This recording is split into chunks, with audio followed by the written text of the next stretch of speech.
اور آج آقا عباس کے حوالے سے عباس کے نام پہ ہر ایک کی حاجت پوری ہوتی.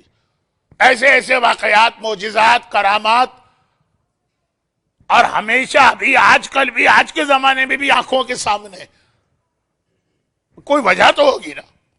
اللہ، میں نے کل بھی عرض کیا تھا، عادل ہے. کسی کو دیتا ہے تو دیکھ کے دیتا ہے کہ یہ اس چیز کو ڈیزرو کر رہا ہے کہ نہیں. عباس کو اتنا بڑا رتبہ ملا ہے، اس کی ایک وجہ جو سمجھ میں آتی وہ یہ کہ عباس کی زندگی کی جو سب سے بڑی تمنا تھی، ہر ایک کی ایک خواہش ہوتی ہے نا، ہر ایک کا ایک ٹارگیٹ ہوتا ہے، ہر ایک کا ایک گول ہوتا ہے، ہر ایک کا کوئی کام کرنے کا ایک مقصد ہوتا ہے. یہ جو ہمارے بچے اتنے سال، سنا آج کل کوئی ایسا بڑا اہم ایگزام بھی چل رہا، تو اب یہ جو ایگزام وغیرہ اتنے سال محنت کرتے، ایک مقصد ہے کہ ڈاکٹر بننا، انجینئر بننا، سرجن بننا. کتنی محنت آدمی کرتا ہے، ہر ایک کا ایک مقصد. جب آپ حضرات کا ارادہ ہوا ہوگا، چاہے آج آپ نہ مانیں کہ امریکہ آ کے یہاں کی نیشنلٹی لینا، تو اس مقصد کو ذہن میں رکھے کتنی محنتیں اور کوششیں آپ نے کی ہوں گی. لیکن عباس کی زندگی کا صرف ایک مقصد تھا، اور وہ یہ کہ اپنے بابا کی تمنا اور مراد پوری کروں، کربلا میں آقا حسین کی مدد کروں. یہ ساری زندگی عباس کی تمنا. 40 منٹ میں کیسے اس کو بیان کرتا ہوں، 2 منٹ کی بات کو. شادی کے موقع پہ آقا کی دعا، یعنی مولا کی. عباس کی ولادت کے موقع پہ ہی بات دہرائی. عباس کے بچپنے میں یہ پیغام دیا، عباس کی جوانی میں یہ پیغام ملا. جب مولا دنیا سے جا رہے تھے، عباس کا ہاتھ حسین کے ہاتھ پہ رکھا. شب عاشور یہ پیغام ملا، بار بار یہ بات ریپیٹ ہوئی، عباس تم تو کربلا، تم تو کربلا، تم تو کربلا، تم تو حسین کے لیے مانگے گئے. تو عباس کی تمنا یہی ہے. آج بات بہت آگے بڑھ گئی، ورنہ پہلے میرا ارادہ تھا کہ اس عظیم خاتون کا بھی تذکرہ کروں کہ جس نے ایسے کردار کا مظاہرہ کیا. آپ کے ذہن میں ام البنین آئی ہوں گی، وہ بھی باب الحوائج، اور خاص طور پر عراق میں جو ام البنین کی منت مانی جاتی ہے، جو ام البنین کا معجزہ پڑھا جاتا ہے، جو ام البنین کی زیارت پڑھی جاتی ہے جس عقیدت و احترام کے ساتھ. لیکن ام البنین کو سب جانتے ہیں. عباس کی بیوہ جناب لبابہ بنت عبید اللہ ابن عباس ابن عبد المطلب، بہت ہی عظیم. ان کا بھی جہاد ہے. وہ ارادہ تھا کہ حضرت عباس کے حالات تو بیان ہوتے، ذرا سے یہ بھی بتایا جائے کہ ان کے گھر کے اندر کی کیفیت کیا تھی. لیکن آج وقت نہیں رہا. آج کے بعد اگلی میری تقریر بھی چوتھے امام کے بارے میں، تو وہاں تو یہ چوتھے امام ہی کے اتنے حالات ہیں، شاید آخری 2-3 تقاریر میں یہ نامکمل بات وہاں مکمل کروں. آج صرف عباس، ہر جگہ یہ سنا. اور پھر جب کربلا میں وقت آیا، عباس نے حکم حسین پر اپنی تمنا قربان کر دی. اچھا ایک بات بتائیے، ہم اور آپ تو اللہ کا اور امام کا حکم چھوڑ دیتے ہیں. کیوں؟ اپنے ذاتی فائدے کے لیے. شراب میں مزہ آ رہا ہے، وہ امام حرام کہتے رہے، اللہ حرام کہتا رہے، لیکن ہمیں تو یہ مزہ لینا. حرام بیچنے سے ہمیں کیش مل رہا ہے، ڈالر مل رہا ہے، اللہ کہتا رہا، امام کہتے رہے، ہمیں ڈالر چاہیے، نہ اللہ چاہیے، نہ امام چاہیے.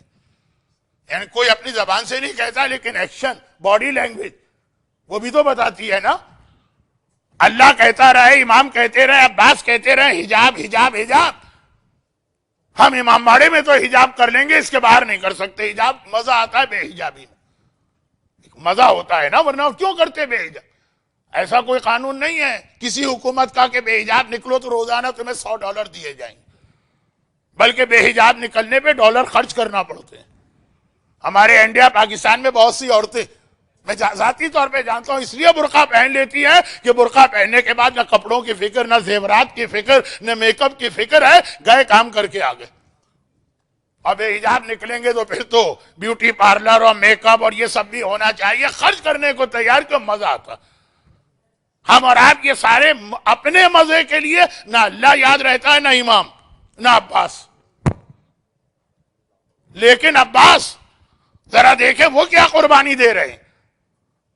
سکینہ پیاسی ہے، اور اتنی پیاسی ہے، نہیں میں سکینہ سے بھی زیادہ سخت پیاس پڑ رہا ہوں. اصغر پیاسا ہے، اور اتنا پیاسا ہے کہ فوج یزید رو دی. اتنے ظالم، اتنے سنگدل، اتنے پتھر دل یزیدی رو دیے.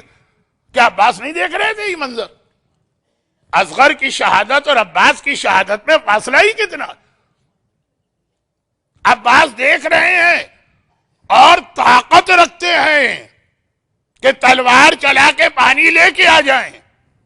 جب آقا نے پانی کے لیے بھیجا تھا تو تلوار رکھوا لی تھی، خالی نیزہ دے کے بھیجا تھا. اگر عباس کے ہاتھ میں تلوار ہوتی تو ہرملہ کی بھی مجال نہیں تھی کہ تیر چلاتا. اصغر تڑپ رہا ہو، سکینہ تڑپ رہی ہو، بیمار امام سجاد بخار کی کیفیت میں، اور پانی کا ایک قطرہ بھی اس کے گلے سے 3 دن سے نہیں اترا، اور عباس یہ دیکھ رہا، اور عباس کو پتا ہو کہ میرے بابا نے مجھے کیوں مانگا، اور پھر اس لیے وہ خاموش رہے کہ امام کہتے ہیں کہ میں اجازت نہیں دے رہا. ہمیں اور آپ کو بھی اجازتیں نہیں ہیں، لیکن ہم امام کی کسی اجازت کی نعوذ باللہ پرواہ کرتے ہیں؟ اپنے معاملات میں نہیں کرتے. وہاں تو اصغر کی بات ہے. یاد رکھیے کہ اگر میں ہوتا مجھ سے تو شاید برداشت نہ ہوتا. میں کہہ دیتا آقا، اگر میرے پاس اتنی طاقت ہوتی، آقا حسین اللہ چاہے جہنم میں جلائے، اصغر کی پیاس بجھانا ہے، چاہے میں جہنم میں چلا جاؤں. لیکن عباس نے کتنی اطاعت کا مظاہرہ کیا. سیرت عباس کا یہ پہلو یاد رکھیے. اصغر و سکینہ کی پیاس کو برداشت کر کے بھی طاقت رکھ کے صبر کرنا، کیونکہ امام منع کر رہے ہیں. امام کے حکم کی ایسی پیروی کرو تو عباس بنتے ہو. ہم اور آپ کتنی چھوٹی چھوٹی باتوں میں اللہ، رسول، امام سب کو بھول جاتے ہیں. یہ تو عباس کی سیرت کا ایک اہم ترین پیغام.